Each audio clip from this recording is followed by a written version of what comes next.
السعودية والجماعة اللي بيكرهوها السبب فيما وفقوا له من الخير.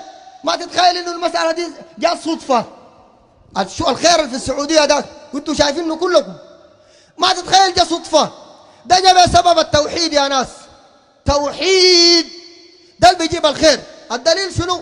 ربنا قال ولو أن أهل القرى آمنوا واتقوا لفتحنا عليهم بركات من السماء والأرض.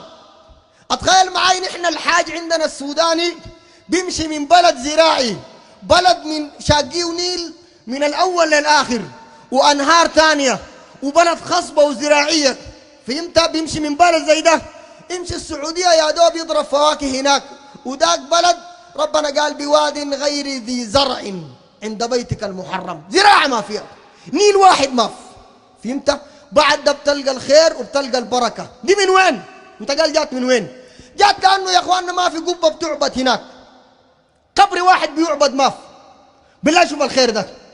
نحن هنا هسه واحد بيكلم فيني وانا جاي للحلقة العصر ده، قال لي المقابر الجنبنا دي فيها 8 جباب، قال بنوا قبة نمرة 9 بتاعت مرة. شوف لك بلاوي، مرة بنوا لا قبة جديدة هنا هسه والجماعة بيعبدوا فيها في المقابر بتاعت الميقومة. يا ناس يا ناس، ونحن ما بنتقدم إلا بتوحيد بعقيدة. ربنا قال ضرب الله مثلا قرية كانت آمنة مطمئنة يأتيها رزقها رغدا من كل مكان. ربنا قال فكفرت بأنعم الله، النتيجة شنو؟ فأذاقها الله لباس الجوع والخوف بما كانوا يصنعون.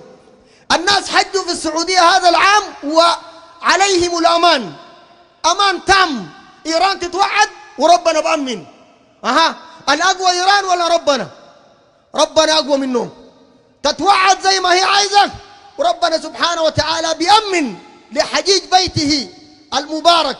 ربنا بأمنهم وتمشي مطمئن وتجي سالم وغانم.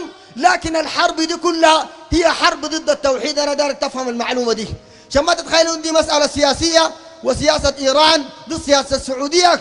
المسألة حرب ضد العقيدة، ونسأل الله تبارك وتعالى أن يجزيهم خير الجزاء على ما قدموا.